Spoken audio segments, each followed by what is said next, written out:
हे good morning student, कैसे हो आप सभी? आई होप आप सभी बेहतर होंगे और मेरी क्लास में आप सभी का बहुत बहुत स्वागत है। हम अपनी जीके लूसेंट को कवर कर रहे हैं और एंशिएंट हिस्ट्री की सीरीज को कंटिन्यू कर रहे हैं। हमने अभी तक बहुत सारे टॉपिक्स को कवर कर लिया है और आज हम एक नई टॉपिक को कवर करने जा रहे हैं। हम आज पढ़ेंगे कि किस किस प्रकार के इतिहासकार, किस किस प्रकार के राइटर, किस किस प्रकार के विदेशी यात्री भारत आए और उन्होंने भारत के बारे में क्या लिखा, क्या विचार प्रदान किया, कौन कौन सी पुस्तकें लिखी। आज हम इन सभी के बारे में डिटेल्स में चर्चा करेंगे। तो चलिए वीडियो को स्टार्ट करते हैं। आज सबसे पहले हमारा वीडियो का टॉपिक है भारत में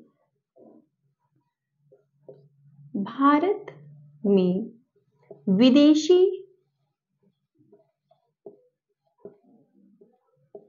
यात्री, भारत में विदेशी यात्रियों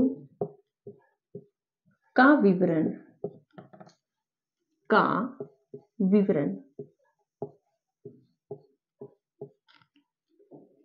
भारत में विदेशी यात्रियों का विवरण।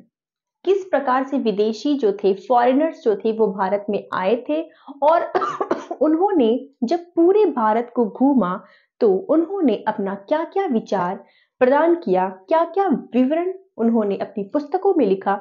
आज हम उन सभी के बारे में चर्चा करेंगे। सबसे पहले हम ये देखते हैं कि जब भी कोई फॉरेनर्स भारत आता है तो वो क्यों आता होगा। तो इसके बहुत सारे कारण हैं। विदेशियों के भारत आने के बहुत सारे कारण हैं, जिसमें से सबसे पहले हम कह सकते हैं कि शिक्षा ग्रहण करना, यात्रा करना, व्यापार करना।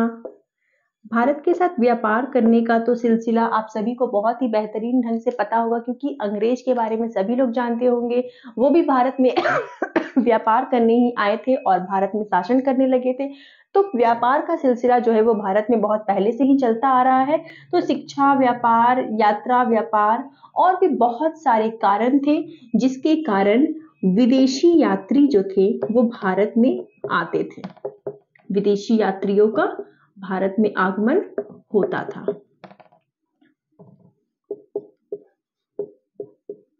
लेकिन जब ये भारत आते थे तो इन्होंने ऐसा क्या देखा कि ये बुक्स लिखने पर मजबूर हो गए।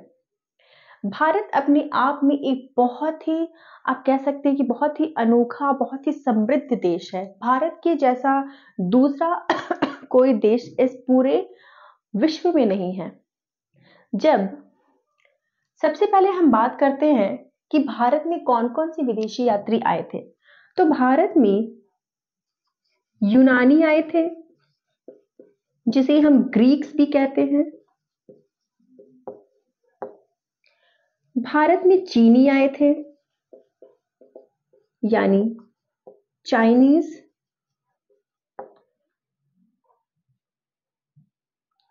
भारत में अरबी आए थे, मुस्लिम।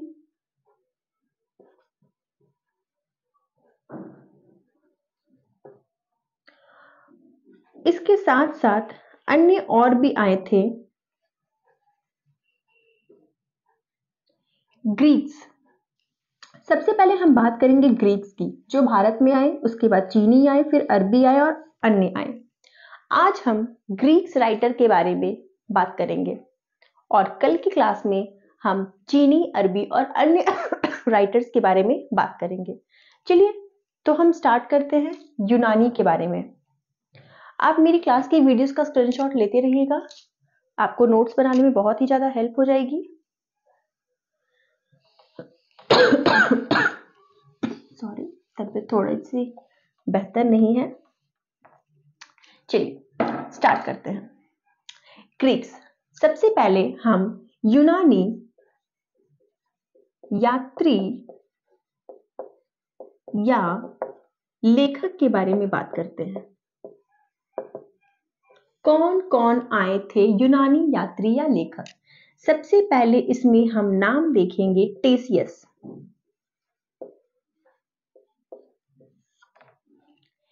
टेसियस एक ट्रैवलर थे जो कि यूनान ग्रीक से आए थे। टेसियस ने भारत के बारे में जो भी बातों को बताया, जो भी बातों का विवरण दिया, वो भरोसा करने लायक नहीं था। यानी टेसियस की बातों का जो विवरण था वो अंधविश्वासों से परिपूर्ण था।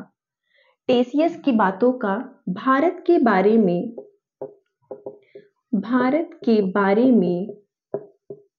इसका विवरण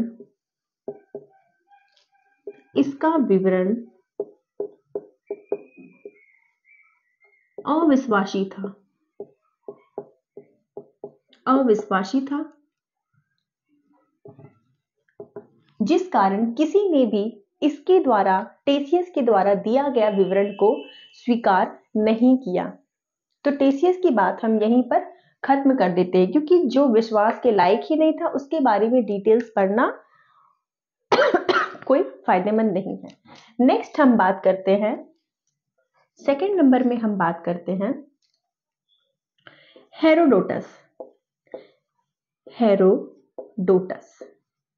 हेरोडोटस के बारे में आप सभी ने बेहतरीन ढंग से सुना होगा, और नहीं सुना होगा तो आज की क्लास में पता चल जाएगा। हेरोडोटस भी एक ग्रीक थे, एक यूनानी थे, और जब हेरोडोटस भारत आए तो भारत के बारे में इन्होंने जो कुछ भी देखा उसे हेरोडोटस ने एक सीक्वेंस वाइज देना स्टार्ट किया। यानी जैसे हम कहते हैं कि सबसे पहले ये हुआ तो उसे सबसे पहले सीक्वेंस वाइज में लिखा, उसके बाद जो हुआ उसे लिखा, उसके बाद जो हुआ उसे लिखा। यानी घटनाओं को एक क्रम में व्यवस्थित कर दिया। किसने? हेरोडोटस ने। और जब भी घटनाओं को हम क्रम में व्यवस्थित करते हैं तो वो कहलाता है इतिहास। इसलिए हेरोडोटस को कहते हैं फादर ऑफ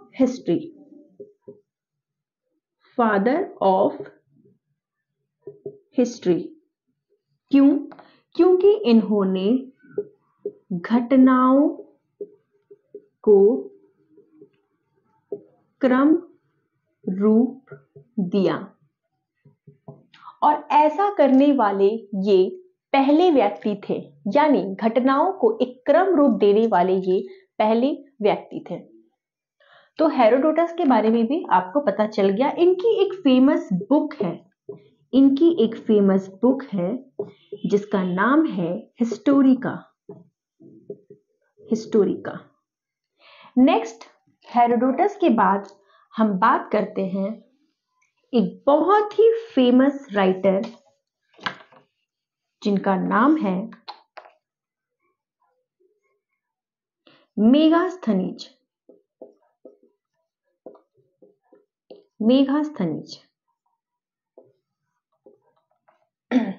कौन थे मेगास्थनीज? जब वो ग्रीक से भारत आए, मेगास्थनीज जब ग्रीक से भारत आए, आखिर मेगास्थनीज इतने फेमस क्यों है? मेगास्थनीज जो थे, आप सभी ने नाम सुना होगा सेल्यूकस निकेटर का। पर ये सेल्यूकस निकेटर कौन है? सेल्यूकस निकेटर को जानने से पहले एक नाम और आता है सिकंदर अलेक्जेंडर का, और सिकंदर अलेक्जेंडर का नाम आप सभी ने एक ना एक बार जरूर सुना होगा। सिकंदर जो पूरा विश्व को जिसने जीत लिया था, लगभग सारे देशों को सिकंदर ने जीत लिया था, और जीतते जीतते उसने पूरे भारत को भी लगभग जीत ही लिया था। उसी सिकंदर का एक सेनापति था जिसका नाम था सेल्यूकस निकेटर, और सेल्यूकस निकेटर का राजदूत था जिसका नाम था मेगास्थनीज। मेगास्थनीज जब भारत आया तो वो उस समय भारत में शासन चल रहा था चंद्रगुप्त मौर्य का। मेगास्थनीज जब ये भारत आया तो शासन किसका था? चंद्रगुप्त मौर्य का। इन्होंने चंद्रगुप्त मौर्य के शासनकाल में भारत आया, और चंद्रगुप्त मौर्य वंश जो था एक बहुत ही आप कह सकते हो कि उसका जो साम्राज्य था वो लगभग पूरे भारत में फैल चुका था। और ये जो मेगास्थनीज था वो चंद्रगुप्त मौर्य के सारे रीति रिवाज, परंपराएं, उनका ठाठ, हर चीज से वो बहुत ज्यादा प्रभावित था। और उसने इन सभी से प्रभावित होकर भारत के बारे में एक पुस्तक लिखी जिसका नाम है इंडिका। तो मेगास्थनीज ने एक पुस्तक लिखी, एक बुक लिखी जिसका नाम है इंडिका। अब इंडिका में इसने क्या लिखा होगा, तो आप सभी कॉमन सेंस लगा सकते हैं कि इंडिका में जब ये चंद्रगुप्त मौर्य के शासनकाल में भारत आया, तब इसने इंडिका पुस्तक में चंद्रगुप्त मौर्य से रिलेटेड सभी चीजों को इंडिका में लिखा होगा। इंडिका एक बहुत ही अच्छी पुस्तक है। अगर आपको मौर्य वंश के बारे में जानना हो तो आप इंडिका पढ़ सकते हैं। और कल की क्लास में जब हमारा चीनी ट्रैवलर्स, अरबी ट्रैवलर्स और अन्य ट्रैवलर्स, ये तीनों जब हमारा कंप्लीट हो जाएगा, तब मैं आपको इंडिका के बारे में बहुत ही डिटेल्स में पढ़ाऊंगी कि इंडिका क्या है, कैसा है, उसमें किन बातों का उल्लेख किया गया है, बहुत ही अच्छे से पढ़ाऊंगी। तो फिलहाल हम बात करते हैं मेगास्थनीज की। मेगास्थनीज जो था वो सिकंदर का सेनापति सेल्यूकस निकेटर का राजदूत था, जो यूनान से भारत आया था। और जब भारत आया था उस समय चंद्रगुप्त मौर्य का शासन था। इन्होंने चंद्रगुप्त मौर्य से प्रभावित होकर एक बुक लिखा जिसका नाम है इंडिका। नेक्स्ट हम बात करते हैं डेरियस। डेरियस कौन था? डेरियस जो था वह आया था ईरान से, सॉरी सीरिया एक्चुअली। डेरियस जो आया था वो सीरिया के राजा का नाम था अंतियोकस। डेरियस जो आया था वो सीरिया के राजा अंतियोकस का कौन था? राजदूत था। डेरियस कौन था? डेरियस सीरिया के जो राजा थे अंतियोकस, उनका राजदूत था डेरियस। और डेरियस जब भारत आया उस समय शासन चल रहा था बिंदुसार का। उस समय भारत में शासन किसका था? भारत में शासन था बिंदुसार का। बिंदुसार के बारे में मैं आपको थोड़ा बहुत बता दूं कि जब मगध साम्राज्य था, जब मगध एम्पायर था, मगध राज्य था, तब उसमें एक हर्यक डायनेस्टी थी, हर्यक वंश था। और उसी हर्यक वंश के जो फाउंडर आप कह सकते हैं वो थे बिंबिसार। सॉरी, मैंने बिंदुसार लिखा है, बिंदुसार नहीं है, ये है बिंबिसार। बिंदुसार तो चंद्रगुप्त मौर्य के बेटे हैं, ये है बिंबिसार। ठीक है, तो डेरियस हो गया है, आप इसका स्क्रीनशॉट ले सकते हैं। नेक्स्ट अब बात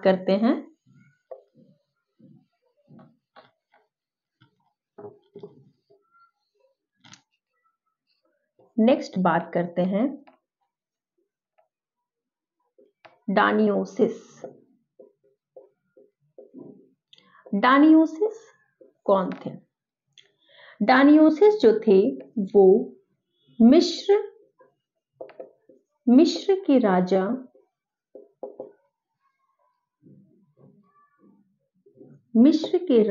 टॉलमी फेल्डेस के राजदूत। डायनोसिस कौन थे? डायनोसिस जो थे वो मिस्र के राजा टॉलमी फेल्डेस के राजदूत थे। और जब ये भारत आए थे उस समय भारत में शासन था अशोक का। अशोक कौन है? अशोक है चंद्रगुप्त मौर्य के पोते। चंद्रगुप्त मौर्य के बेटे का नाम है बिंदुसार और बिंदुसार के बेटे का नाम है अशोक। अशोक बहुत ही महान सम्राट था, इसके बारे में हम आगे पढ़ेंगे डिटेल्स में। नेक्स्ट हम बात करते हैं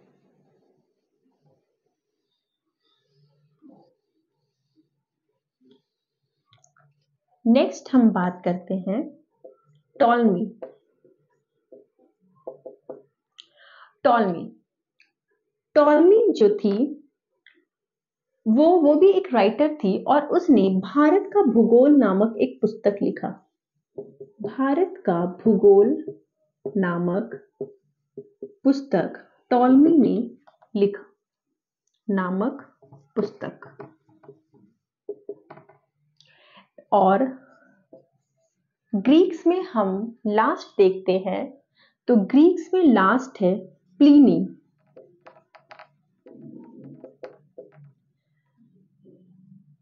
प्लिनी ने क्या लिखा? तो प्लिनी ने नेचुरल हिस्ट्री नामक बुक लिखी, जिसमें पहली बार, इस बुक में पहली बार भारत में जितने प्रकार के वनस्पति है और जितने प्रकार के जीव है इन सभी का उल्लेख किया गया। यानी प्लिनी भी एक बहुत ही इंपॉर्टेंट राइटर आप बोल सकते हैं, जिसने नेचुरल हिस्ट्री के बारे में लिखा और जिसने भारत के वनस्पतियों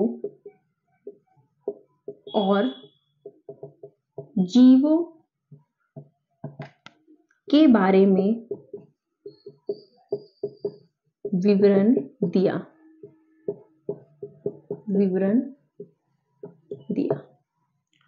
तो आई होप आपको आज के सभी टॉपिक्स अच्छे से क्लियर हो गए होंगे। तो हमने आज के टॉपिक्स में कवर किया है ग्रीक्स के राइटर के बारे में। भारत में कौन कौन से राइटर आए थे, मैंने आप सभी को बताया कि भारत में सबसे पहले ग्रीक्स आए थे, उसके बाद चीनी आए थे, चाइनीज, उसके बाद आए थे अरबी, और उसके बाद अन्य कुछ नाम आपको देखने को मिलेंगे। तो आज हमने कवर किया है ग्रीक्स के राइटर के टॉपिक्स के बारे में। ग्रीक्स के राइटर में कौन कौन थे? टेसियस थे। टेसियस के बारे में मैंने आपको बताया कि टेसियस ने भारत के बारे में ऐसी ऐसी बातों का विवरण दिया है जो कि विश्वास करने लायक नहीं है, इसलिए टेसियस की विवरण को, टेसियस के जो रिकॉर्ड्स है उसको हम डिटेल्स में नहीं पढ़ते हैं। नेक्स्ट हमने बात किया हेरोडोटस के बारे में। हेरोडोटस कौन थे? हेरोडेटस ने भारत में जब वो आया तो भारत की सभी घटनाओं को उसने एक सीक्वेंस रूप, एक क्रमबद्ध रूप दिया, जिस कारण हेरोडोटस को हम फादर ऑफ हिस्ट्री कहते हैं। और हेरोडोटस की एक बहुत ही फेमस बुक है हिस्टोरिका। नेक्स्ट हम बात करते हैं मेगास्थनीज की। मेगास्थनीज कौन है? तो मेगास्थनीज जो है वो सेल्यूकस निकेटर का राजदूत था, जो कि ईरान से आया था, यूनान से आया था। और सेल्यूकस निकेटर अलेक्जेंडर यानी सिकंदर का सेनापति था। मेगास्थनीज जब भारत आया उस समय चंद्रगुप्त मौर्य का शासनकाल चल रहा था और उसने मेगास्थनीज चंद्रगुप्त मौर्य से प्रभावित होकर के अपनी एक पुस्तक इंडिका लिखी और इंडिका में उसने चंद्रगुप्त मौर्य के शासनकाल से संबंधित बहुत सारी बातों का रिकॉर्ड, विवरण दिया।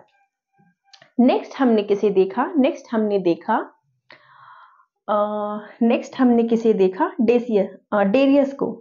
डेरियस को हमने देखा। और डेरियस को जब हमने देखा तब हमने ये देखा कि डेरियस जो था वो कहाँ से आया था? डेरियस आया था सीरिया से। और सीरिया के जो उस समय राजा थे वो कौन थे? अंतियोकस। ठीक है। और उस समय भारत में शासन चल रहा था बिंबिसार का। बिंबिसार कौन है? बिंबिसार जो है वो हर्यक वंश के फाउंडर है। और बिंबिसार उस समय कहाँ के राजा थे, कहाँ पे राज कर रहे थे? तो वो मगध में राज कर रहे थे। नेक्स्ट हमने क्या देखा? डानियोसिस। डानियोसिस जो थे वो कहाँ से आए थे? डानियोसिस आए थे मिस्र से। मिस्र के राजा टॉलमी फेल्डल्स ने किसे भेजा था? डानियोसिस को। ठीक है। और जब वो भारत आए थे तब उस समय भारत में शासन चल रहा था अशोक का। नेक्स्ट हमने बात किया टॉलमी की। टॉलमी भी एक ऐसे राइटर थे जिन्होंने भारत का भूगोल नामक पुस्तक लिखी, जो कि बहुत ही ज्यादा फेमस है।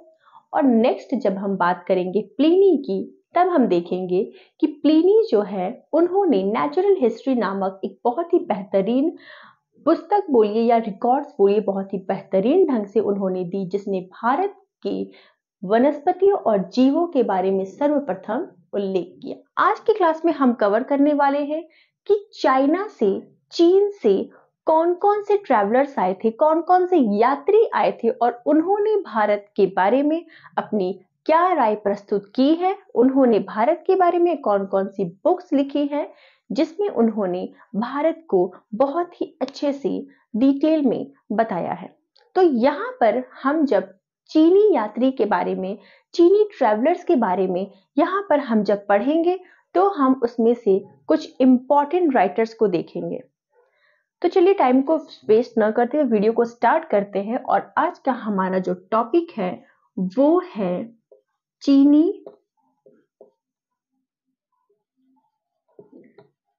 यात्रियों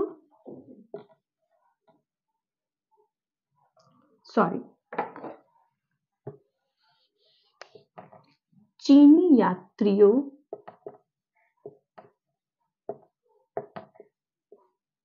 का आगमन।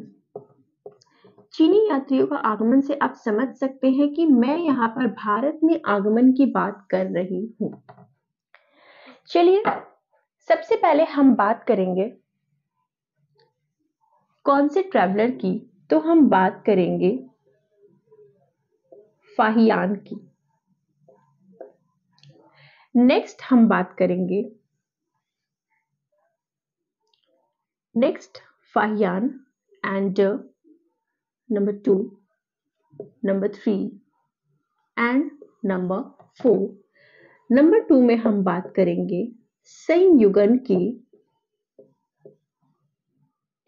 नंबर 3 में हम बात करेंगे हेन सॉन्ग की एंड लास्ट हम बात करेंगे इत्सिंग की। ये चारों जो थे वो चीन से आए थे, चीनी ट्रैवलर्स थे, या हम कह सकते हैं कि ये चारों जो थे वो चीनी राइटर थे। सबसे पहले जब हम कहीं ट्रैवल करने जाते हैं या कोई भी कहीं पे ट्रैवल करने जाता है तो वो जस्ट एक ट्रैवलर होता है, लेकिन जब वो वहां के बारे में वहां पर बहुत ही अच्छे से घूम लेता है, बहुत ही अच्छे से चीजों को जान जाता है, तो उसकी जो इच्छा होती है वह यह होती है कि वहां के बारे में मैं कुछ अपने बारे में, उस प्लेस के बारे में कुछ अपने वर्ड्स में उसे लिखूं। और जब वो लिखता है वो एक बुक होता है और वो बुक से वो बन जाता है राइटर यानी ऑथर। तो चलिए हम फर्स्ट पढ़ते हैं फाहियान के बारे में। और फाहियान जब भारत आया था उस समय भारत का शासक कौन था, ये एक इंपॉर्टेंट पॉइंट है।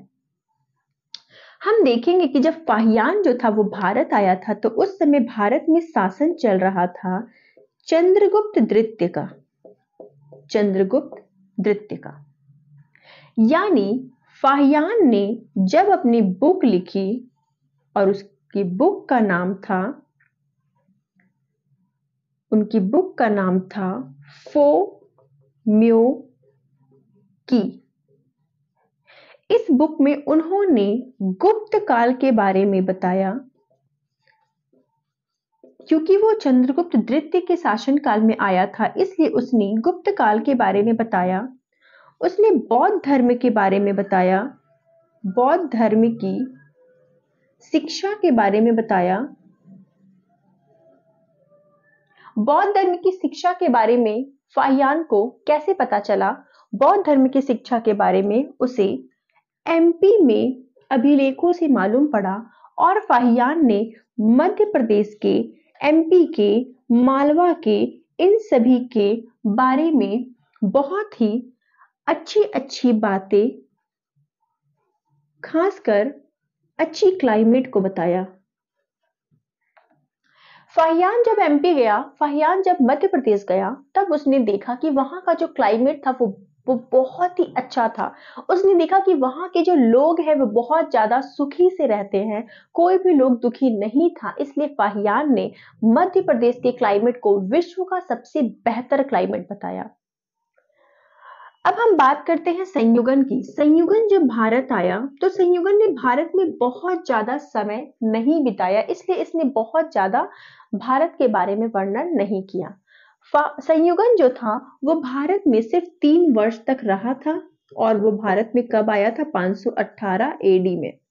इसने ज्यादा कुछ नहीं किया, इसलिए हम संयुगन के बारे में ज्यादा कुछ नहीं पढ़ेंगे। नेक्स्ट हम बात करेंगे हेनसोंग की। हेनसोंग जब भारत आया उस समय भारत में शासन चल रहा था हर्षवर्धन का।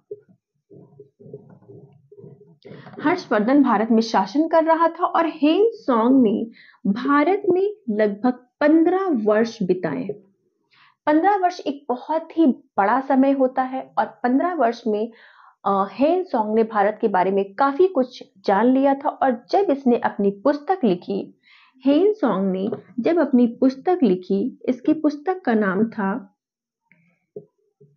CUP। जब अपनी पुस्तक लिखी, उस पुस्तक में इसने हर्षकाल के बारे में बताया, क्योंकि वो हर्षवर्धन के शासनकाल में आया था, इसलिए उसने हर्षकाल के बारे में बताया। फाहियान जो था वो चंद्रगुप्त द्वितीय के शासनकाल में आया था, इसलिए इसने गुप्त काल को बताया। नेक्स्ट इसने नालंदा के बारे में इसने बताया। हेनसोंग ने ये बताया कि जब वो भारत आया और भारत में 15 वर्ष तक उसने बिताया, तो उसने भारत में क्या किया, 15 वर्ष तक उसने भारत में क्या किया।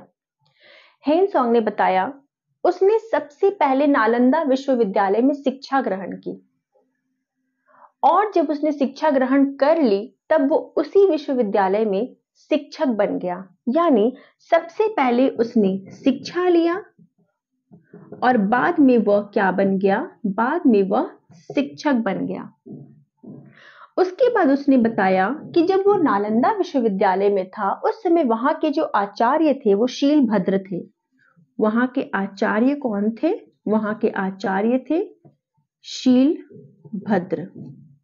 इस प्रकार हेनसोंग ने भारत के बारे में काफी कुछ चीजों के बारे में जानकारी हमें दी। नेक्स्ट हम बात करते हैं इत्सिंग के बारे में। इत्सिंग जब भारत आया उस समय 7वीं सदी का अंत होने वाला था। 7वीं सदी का अंत होने ही वाला था जिस समय इत्सिंग जो था वो भारत में आया। इसने भी भारत में बहुत ज्यादा समय नहीं बिताया था और इसने भारत के बारे में कुछ कुछ बातों का उल्लेख किया, जिसमें से पहला इसने नालंदा विश्वविद्यालय के बारे में बताया। नालंदा विश्वविद्यालय के बारे में बताया। दूसरा इसने विक्रमशिला के बारे में बताया। विक्रमशिला के बारे में बताया। एंड लास्ट इसने, हम इसे लास्ट नहीं कहेंगे, एंड थर्ड इसने बताया सॉरी, भारत के समकालीन व्यवस्था के बारे में। भारत के समकालीन व्यवस्था के बारे में इत्सिंग ने बताया। तो इस प्रकार से फ्रेंड्स आपने देखा कि फाहियान जो था वो किस प्रकार से भारत आया था, उस समय भारत में किसका शासन चल रहा था, उसने कौन सी बुक्स लिखी और अपनी बुक में उसने क्या क्या बातों का उल्लेख किया। नेक्स्ट जब हम संयुगन को देखते हैं तब हम देखते हैं कि वो भारत कब आया, कितने साल तक रहा। और नेक्स्ट जब हम बात करते हैं हेनसोंग की तब हम देखते हैं कि वो भारत कब आया, उस समय भारत में किसका शासन था, कितने साल तक उसने भारत में बिताए, उसने कौन सी बुक लिखी और अपनी बुक में उसने किन बातों का उल्लेख किया। नेक्स्ट जब हम आगे बढ़ते हैं तब हम बात करेंगे इत्सिंग की। इत्सिंग भारत कब आया। आज हम बात करेंगे अरबी लेखक, अरबी ट्रैवलर्स, अरबी यात्री के बारे में। तो चलिए आज का हमारा जो टॉपिक है वो है अरबी यात्री, या उसे हम कह सकते हैं लेखक का आगमन। आगमन से आप सभी समझ गए होंगे कि मैं यहां पर भारत में आगमन की बात कर रही हूं। सबसे पहले हम बात करते हैं कि अरबी की। तो अरबी वर्ड से आप सबसे पहले ये समझ जाएंगे कि हम बात करेंगे मुस्लिमों के बारे में। अरबी यात्री में हम दो इंपॉर्टेंट नाम देखेंगे, जिसमें से पहला नाम है अल बरूनी। अल बरूनी, और जो दूसरा नाम है वो हम बात करेंगे Ibn Battuta. Ibn Battuta. Ibn Battuta आप सभी ने गाने में भी सुना होगा। तो चलिए बात करते हैं हम अल बरूनी की और उसके बाद हम बात करेंगे इब्न बतूता की। अल बरूनी। अल बरूनी जो था वो महमूद गजनवी के साथ भारत में आया था। अल बरूनी भारत आया किसके साथ? महमूद गजनवी के साथ। ये महमूद गजनवी कौन है? ये महमूद गजनवी एक बहुत ही इंपॉर्टेंट नाम है जो कि आपको मेडिवल इंडिया में देखने को मिलेगा। महमूद गजनवी एक ऐसा अरबी शासक था, एक ऐसा मुस्लिम था जिसने भारत में 17 बार आक्रमण किया। इसने भारत में 17 बार आक्रमण किया और इसी के साथ अल बरूनी जो था वह भारत आया था। जब यह भारत आया तो इसने अपनी एक पुस्तक लिखी, अपनी एक बुक लिखी और उस बुक का नाम था किताब उल हिंद या तहकीक ए हिंद या भारत की खोज। भारत की खोज। बुक का क्या नाम था? किताबुल हिंद, तहकीक ए हिंद या भारत की खोज। और इस बुक की भाषा क्या थी? तो बुक की भाषा थी अरबी। चूंकि ये अरबी से आए थे इसलिए इसकी बुक की भाषा क्या थी? अरबी थी। अब बात करते हैं कि इसने अपनी बुक तो लिख दी, परंतु इस बुक को पढ़ने के बाद हमें किन किन बातों की जानकारी मिलती है। तो सबसे पहले हम देखेंगे कि इसकी ये बुक में टोटल 80 चैप्टर्स थे। टोटल 80 चैप्टर्स थे और इस बुक में इसने किन किन बातों की जानकारी दी। तो फिलहाल हम इब्न बतूता को हटाते हैं और फिलहाल हम जानकारियां लिखते हैं कि अल बरूनी ने अपनी बुक में किन किन बातों की जानकारी दी। इनकी बुक में सबसे पहले यह लिखा गया कि 1000 एडी में महमूद गजनवी ने भारत पर आक्रमण किया था। महमूद गजनवी द्वारा भारत में आक्रमण। नेक्स्ट इसकी बुक को पढ़ने के बाद अगला हमें यह पता चला कि उस समय भारत में राजपूतों का शासन था। उसके बाद हमें यह पता चला भारत के धर्म, त्योहार, संस्कृति के बारे में।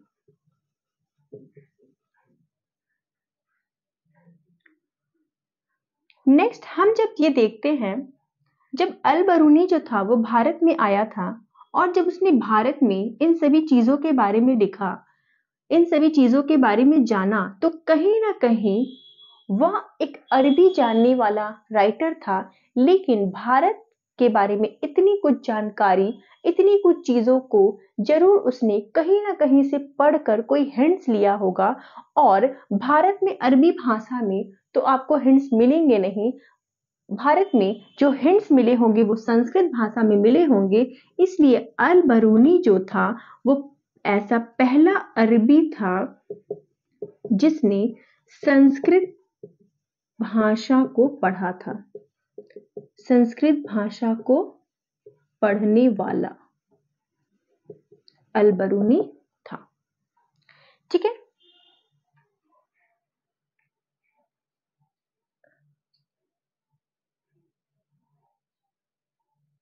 आप इसका स्क्रीनशॉट भी ले सकते हैं।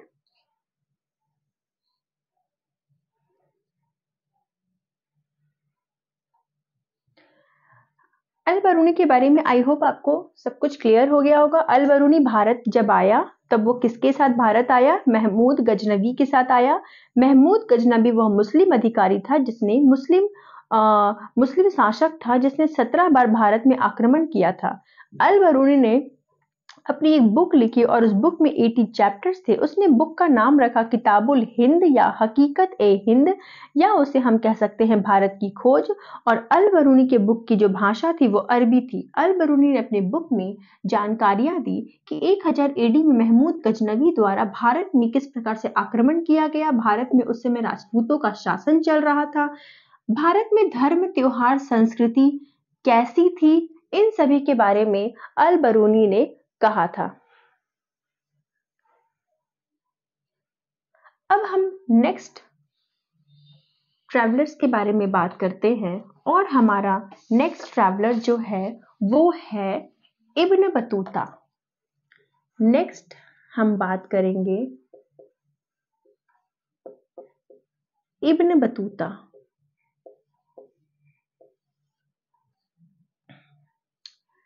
इब्न बतूता जब भारत आया उस समय भारत में शासन चल रहा था। सबसे पहले तो हम ये बात करेंगे कि इब्न बतूता जो था वो अरबी था, लेकिन वो अरब से भारत में नहीं आया था। तो फिर सर वो कहां भारत में आया था? इब्न बतूता जो था वह अरबी था, ठीक है, क्योंकि हम यहाँ पर अरबी ट्रैवलर्स के बारे में पढ़ रहे हैं। तो इब्न बतूता भी जो था वो अरबी था, लेकिन वो अरब से भारत में नहीं आया था। वह भारत में आया था अफ्रीका से, यानी इसके पहले वो अफ्रीका में था। अफ्रीका में मोरक्को नामक प्लेस में वो था और वहीं से वह भारत में आया था। जब इब्न बतूता भारत में आया था तब उस समय भारत में शासन चल रहा था मोहम्मद बिन तुगलक का। मोहम्मद बिन तुगलक का। मोहम्मद बिन तुगलक जो था वो उस समय दिल्ली में शासन कर रहा था। वो दिल्ली का सल्तनत था। और मोहम्मद बिन तुगलक जब इब्न बतूता से मिलता है तो मोहम्मद बिन तुगलक इतना ज्यादा प्रभावित होता है कि वह जो था वह किसने, मोहम्मद बिन तुगलक ने इब्न बतूता को 1333 एडी में दिल्ली सल्तनत का काजी यानी जज, आप कह सकते हैं इसे, जज बना देता है। मोहम्मद बिन तुगलक जो था वो जैसे ही वो इब्न बतूता से मिला, इब्न बतूता की बातों से, इब्न बतूता के प्रभाव से वो इतना ज्यादा प्रभावित हुआ कि उसने दिल्ली सल्तनत का जज बना दिया, काजी बना दिया। किसे? इब्न बतूता को। इब्न बतूता ने भी अपनी एक पुस्तक लिखी।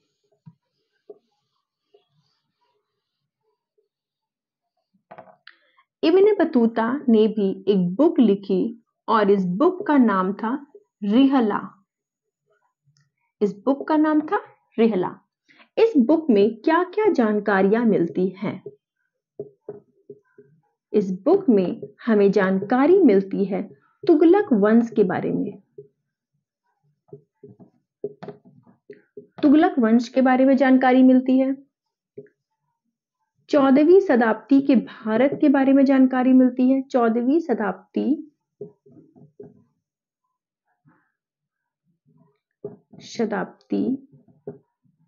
में भारत की परिस्थितियां के बारे में जानकारी मिलती है।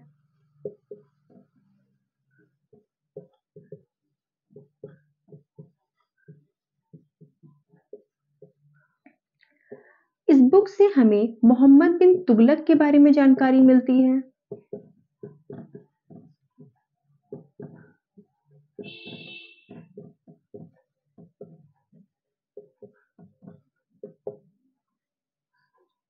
यानी इब्न बतूता जो था वो मोहम्मद बिन तुगलक के शासनकाल में आया था, इसलिए उसने अपनी पुस्तक में मोहम्मद बिन तुगलक के बारे में लिखा। मोहम्मद बिन तुगलक जो था वो तुगलक वंश से संबंधित था, इसलिए उसने उसकी बुक में तुगलक वंश के बारे में जानकारी मिलेगी। 14वीं शताब्दी में चूंकि वो 1333 में दिल्ली सल्तनत का काजी बना था, जज बना था, यानी वो 14वीं शताब्दी में भारत आया था और इसलिए उसने 14वीं शताब्दी के भारत की परिस्थितियों के बारे में भी अपनी बुक रिहला में उसके बारे में लिखा। इसकी बुक की भाषा क्या होगी? तो इसकी बुक की भाषा भी अल बरूनी की तरह अरबी होगी।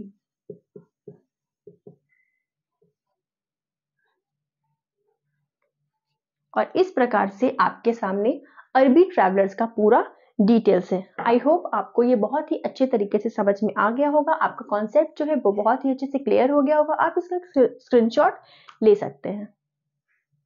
सबसे पहले हमने बात की थी यूनानी यानी रोमन राइटर्स के बारे में, ग्रीक्स राइटर्स के बारे में। उसके बाद हमने बात किया कि किस तरह से चीनी ट्रैवलर्स आए थे, चीनी यात्री आए थे। उसके बाद हमने बात किया कि किस प्रकार से अरबी राइटर्स आए थे, अरबी ट्रैवलर्स आए थे। और आज की क्लास में हमारा एक दो और राइटर्स है जिनके बारे में हम पढ़ेंगे और उसकी कैटेगरी को हम रखेंगे अदर ऑथर्स के बारे में, यानी अन्य यात्री, अन्य यात्री का आगमन कहां पर? भारत में। अब अन्य यात्री में हम दो ऐसे नाम को पढ़ेंगे जो कि इंपॉर्टेंट होने वाले हैं आज की क्लास में। सबसे पहले हम पढ़ेंगे तारानाथ एंड नेक्स्ट हम पढ़ेंगे मार्को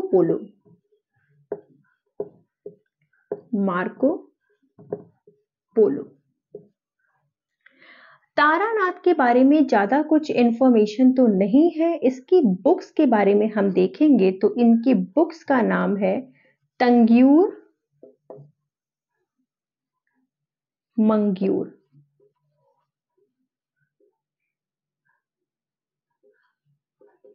एंड तारानाथ कहां से आए थे? तो तारानाथ जो थे वो तिब्बत से आए थे। इनके बारे में बस इतनी ही बातें इनफ है। नेक्स्ट हम बात करेंगे मार्को पोलो। मार्को पोलो कहां से आए थे? मार्को पोलो भारत में इटली से आए थे। जब मार्को पोलो भारत में आए उस समय भारत में किसका शासन चल रहा था? तो उस समय भारत में शासन चल रहा था पांड्य राजा का। पांड्य राजा का शासन उस समय भारत में चल रहा था। मार्को पोलो इतना इंपॉर्टेंट क्यों है? मार्को पोलो इसलिए इंपॉर्टेंट है क्योंकि मार्को पोलो के पहले जितने भी ट्रैवलर्स भारत में आए थे वो सभी नॉर्थ भारत के जितने भी ट्रैवलर्स आए थे वो सभी भारत के नॉर्थ साइड वाले शासक के दरबार में या शासक के समय में आए थे। यानी मार्को पोलो से पहले जितने भी राइटर्स आए थे भारत में वो सब कहां पर आए थे? वो सभी भारत के उत्तर में जिन भी राजाओं का शासन था वहां पर आए थे। लेकिन मार्को पोलो जो था वो ऐसा पहला था जिसने भारत के दक्षिण में जो पांड्य राजा का शासन था उसके शासनकाल में आए थे। यानी कि दक्षिण भारत में मार्को पोलो का यात्रा हुआ था। ठीक है, तो ये एक बहुत ही ज्यादा इंपॉर्टेंट फैक्ट है जो कि मार्को पोलो के बारे में आप सभी को पता होना चाहिए। मार्को पोलो इटली से आए थे। मार्को पोलो ने अपनी विवरण में किन बातों का उल्लेख किया?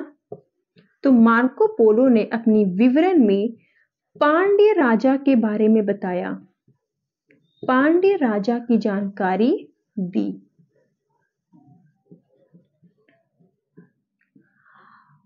तो ये हमारा लास्ट टॉपिक था फॉरेन ट्रैवलर्स के लिए।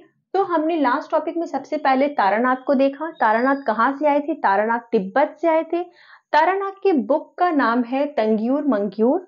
एंड जो तारानाथ के बारे में हमने देखा मार्को पोलो। मार्को पोलो कहां से आए थे? मार्को पोलो इटली से आए थे। और मार्को पोलो जब इटली से आए थे तो वो दक्षिण भारत की तरफ गए थे और उस समय दक्षिण भारत में जो शासन चल रहा था वो पांड्य राजा का शासन चल रहा था। और इसलिए मार्को पोलो ने अपना जो भारत के बारे में जो विवरण प्रस्तुत किया उसमें उसने पांड्य राजा के बारे में जानकारी प्रदान की। इस प्रकार से हमारा ये जो फॉरेन ट्रैवलर्स का जो टॉपिक था वो आज कंप्लीट होता है और कल हम अपनी एंशिएंट हिस्ट्री की जो सीरीज है उसको आगे कंटिन्यू बढ़ाएंगे और एक नई टॉपिक के साथ कल की वीडियो को स्टार्ट करेंगे। तो आज का वीडियो आई होप आप सभी को बहुत ही अच्छे से क्लियर हो गया होगा। और जिन लोगों ने भी आज का वीडियो देखा होगा अदर ट्रैवलर्स के बारे में, तो मेरा उनसे रिक्वेस्ट है कि आप पिछली की सीरीज को जरूर फॉलो करें ताकि आपको हिस्ट्री बहुत ही अच्छे से आपका जो कॉन्सेप्ट है वो क्लियर हो जाए। तो चलिए आज की वीडियो में इतना ही और मिलते हैं कल की वीडियो में। Thank you so much, have a nice day. मेरी वीडियो को लाइक शेयर एंड सब्सक्राइब जरूर करिएगा। Bye bye.